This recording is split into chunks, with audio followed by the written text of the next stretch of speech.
let's go back a decade first. And you were always looked at as a thinking captain, known for your tactical astuteness. So, at the back end of your career, when did you start thinking that I could become a coach in the later years? Was it like, did it come naturally to you? Well, firstly, good morning, everybody. Thanks for having me here. The way I got into coaching is not very flattering because I got signed to play for the Chennai SuperGiants, and it was a 3-year deal. And the first year I played, I didn't play very well. And I think the owners thought the only way they were going to get a return on their investment was if they made me coach. So I became a player coach, and very quickly that turned into coach. So I was very lucky that I got the opportunity. It wasn't something that I was looking to do, but I got the opportunity, and it's been great. It's been unbelievable to still stay in cricket while developing other aspects of my life, and it's worked out very well. So, did you actually think about I could become a coach or something like that? No, when I set out like education, which I proudly represent as an ambassador for Education New Zealand and India, I started out wanting to be a teacher. So I studied very hard, and then cricket and my studies started to mix, so it became a little bit of a challenge. But I always thought that I would be standing in front of a classroom, talking, putting lesson plans together, not standing in front of an IPL team putting team plans and tactics together. So somewhat similar, but obviously this one's a little bit more interesting and a bit more exciting. How you embraced yourself for the T20 challenge, because T20 has been a very fast game and coach has to think super fast compared to the developments on the ground? Well, in some ways it's almost like New Zealand. We have to think fast, we have to think outside of the square how to do things, and if anything, the T20 game is like New Zealand as a whole, as a country. We are a small country with 4 million, and life is pretty quick. We're outside all the time, we have a lot of sports and activities and skydiving, which everybody's interested in, bungee jumping, and our lifestyle and our education reflects that. We have a really good, healthy balance between study and play, and work and play, and that's our lifestyle. So when you look at T20, it's a short game, it allows people to get interested in it, it allows us to try new things, which is another thing we do in New Zealand. Look at Brendan McCullum trying different shots and the way he plays the game, and that really sort of, I guess, reflects all the good things from our country. So I find it very easy to coach and think about 2020 because it's very much part of my everyday life. What has helped you to mature, education or cricket? It was a bit of both. When I talk to my players, I have to think about how fast I speak. So my communication with the Indian players, international players.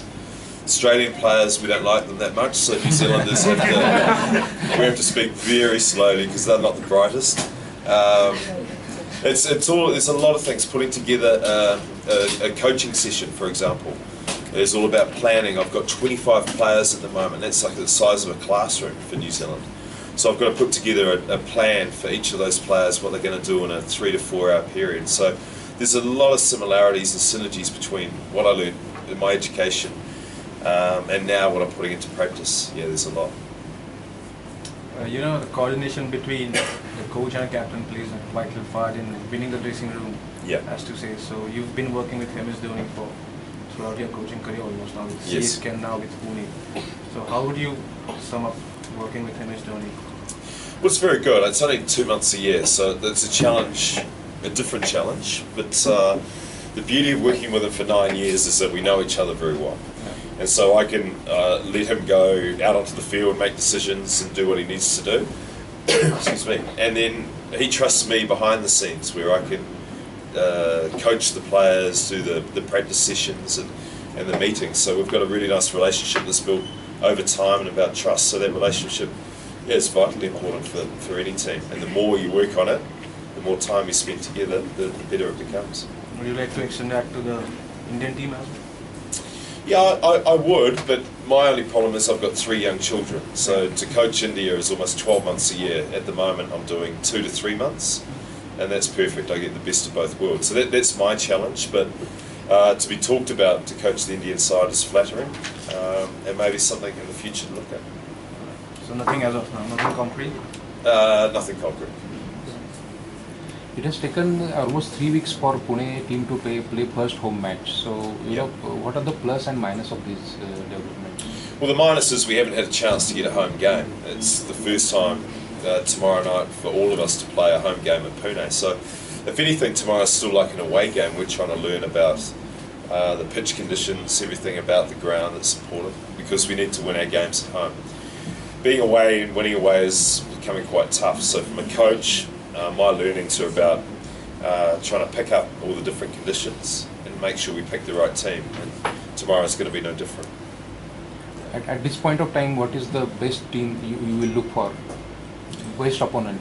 They all seem pretty good at the moment, to be honest. But Bangalore is a good side. Kolkata, then they're our next 2 games, so they're going to be tough games. Do you think that this year's IPL has not got the flying start it got almost all the previous seasons? Well, maybe, but I think if you look at you had the T20 World Cup, didn't you? So there's a little bit of a hangover probably from that, where people now are getting back used to IPL being on every night. I think the crowds are still good. I'm pretty sure, I think Pune's games are sold out, so that's going to be good for us. But it usually starts slow and builds up as the summer grows hot. In the Norris Award Sports function, T20 got a lot of talking point, and Steve Waugh said that West Indies is the best example of the side effects of T20. What are your views on T20 as a platform, or is it positive or negative? Well, I think it's positive. I know there's views that are negative, but I personally, with my situation, find it very positive. I think the skills of the players have increased, and that has transferred into other aspects, positive aspects. There's some negatives. I don't think defensively the players play as well as what they used to, but certainly from a positive point of view, the skills that the batters in particular have learned, taking their game forward, and it seems to be close to the most popular format at the moment, and hopefully that just keeps generating people who want to play the game back into first class cricket and test cricket. Getting associated with education helps you a kind of switch off. So any memory about this project you were involved with? Well, they worked me very hard, so that's all that I can think of. It's such tough work. It's nice to get back to cricket. No, this is a joy. I'm very proud to do this. New Zealand is an outstanding country with 4 million people, and our education system is something that we are very proud of. We have a large number of international students come to New Zealand for a number of reasons. One, it's safe. The quality of our education, our 8 universities are ranked within the top 3% in the world. The safety aspect, which I talked about, is becoming even more and more important for families. We understand the value of family, especially in India. From my point of view, spending 2 to 3 months in India, I feel I'm in a great position to understand the Indian culture a lot more, and I can see the benefits in both. Obviously, growing up in New Zealand and having a first-class education, coming here, I see the importance that family places on education. So I try and encourage families and students to think outside of the square and think about coming down to New Zealand for somewhat of an adventure and do something different, so that when you come back to India, or if you stay in New Zealand, you've got something on your CV or resume that's different to everybody else. And it's a quality education you have on there, but it's a life experience, a life education as well.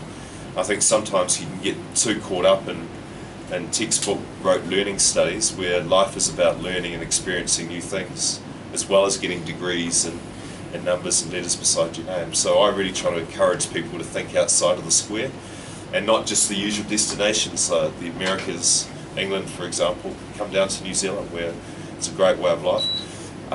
There's a very big or growing Indian community. I think at last census Hindi was the 4th most spoken language in New Zealand, which shows and reflects the diverse culture we have, but also the growing communities of Indian support. So we're really proud of our India-New Zealand connection, and me none more so, having the best of both worlds, being in India and New Zealand. So this is an easy role for me, and one I'm very proud of.